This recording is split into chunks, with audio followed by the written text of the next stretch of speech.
Beats of spiritual stories की सभी videos को देखने के लिए सब्सक्राइब करें और बेल आइकन पर प्रेस करें। हनुमान जी के बारे में मैंने काफी किस्से कहानियां आपसे साझा की है। अपनी एक वीडियो में मैंने आपको बताया था कि कैसे हनुमान जी श्रीलंका के पिदूरू पहाड़ों पर मथंगा ट्राइब के लोगों को हर 41 साल में दर्शन देते हैं। एक दूसरी वीडियो में मैंने आपको बताया कि हनुमान जी ने किन किन लोगों को साक्षात दर्शन दिए हैं।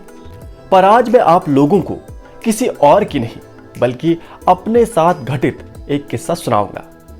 जी हाँ दोस्तों, आज मैं आपको बताऊंगा कि हनुमान चालीसा पढ़ने से कैसे चमत्कार तक हो सकते हैं। नमस्कार दोस्तों, बीट्स ऑफ स्पिरिचुअल स्टोरीज में आप सभी का स्वागत है। मैं हूं विक्रम सिंह ठाकुर और आज मैं आपके साथ मेरा अपना अनुभव जो मैंने हनुमान चालीसा पढ़ने से किया उसको आपके साथ साझा करूंगा। बात तब की है जब मैं कॉलेज में पढ़ा करता था। वहां मेरे एक सीनियर हुआ करते थे जिनका नाम अरनास था। यह नाम बिल्कुल अनोखा नाम था। इससे पहले मैंने कभी ऐसा नाम नहीं सुना था और ना ही हमारी डिग्री पूरी हो जाने के बाद मैंने कहीं ऐसा नाम सुना। अरनास बहुत ही गुणी और बहुप्रतिभाशाली संपन्न लड़का था। कोमल, नरम स्वभाव, गायन का शौकीन, फेस पेंटिंग, रंगोली बनाना, अच्छा वक्ता, पढ़ने में बहुत तेज, कुल मिलाकर हर चीज में उत्तम लड़का था वो।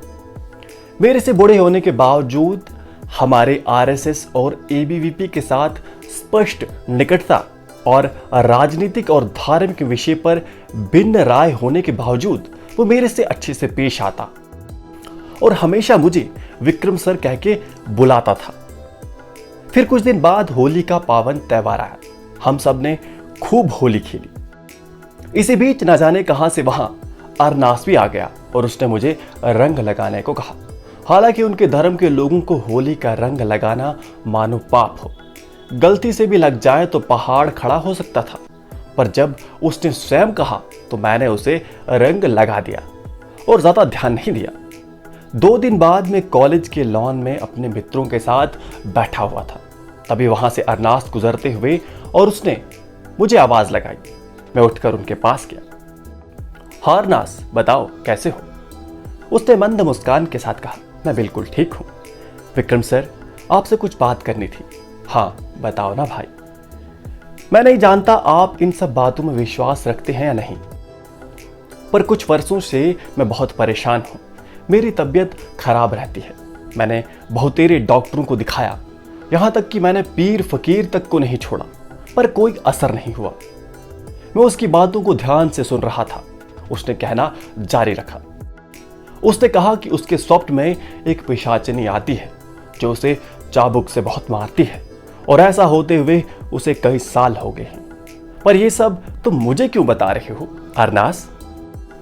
मैं ये सब आपको इसलिए बता रहा हूं क्योंकि पिछले दिनों, कुछ दिनों पहले जब आपने मुझे रंग लगाया था, उस दिन से मैं चैन से सो पा रहा हूं। उस दिन से मुझे ऐसे सपने नहीं आया है। मैं नहीं जानता पर आप ही मेरी मदद कर सकते हैं। ऐसा कहते कहते उसकी आंखें नम हो चुकी थी। फिर उसने मुझे उसके दोनों बाजू दिखाई जिस पर कोड़ों के भारी निशान बने हुए थे। मैं ये सब देखकर सकते में आ गया था। उधर अरनास बार बार मुझसे यही कह रहा था, विक्रम सर प्लीज मेरी मदद करें।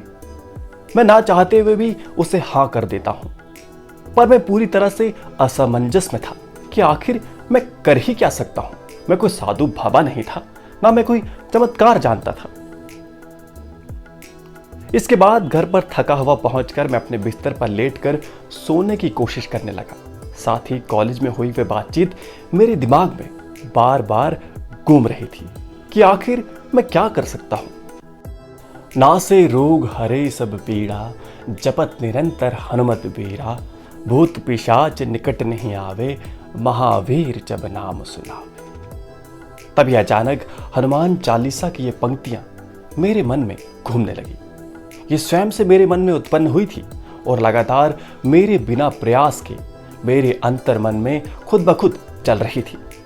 मैं उन्हें अच्छे से सुन पा रहा था मानो मेरे अंदर उसका कोई जाप कर रहा हो। मैं तुरंत उठा और अपने पूजा कक्ष में चला गया। मैंने वहां लगभग 1000 बार हनुमान चालीसा का जाप किया और फिर सामने कलश में रखे पानी को अपनी अनामिका उंगली से स्पर्श किया। यह सब मानो मेरे से कोई करवा रहा हो।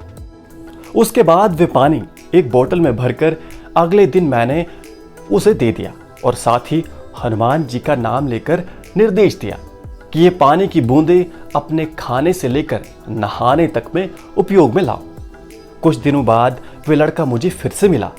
उसका चेहरा आज खिला खिला सा लग रहा था।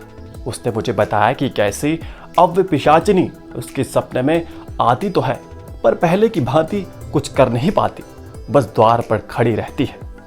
फिर कुछ दिनों बाद मैंने उसे सिंदूर और सरसों के तेल में भिगोकर एक रक्षा सूत्र बांधने को दिया और साथ ही सुबह शाम हनुमान चालीसा पढ़ने को कहा। धीरे धीरे वे पूरा स्वस्थ हो गया। वे भूत भी फिर उसके जीवन में कभी नहीं आया।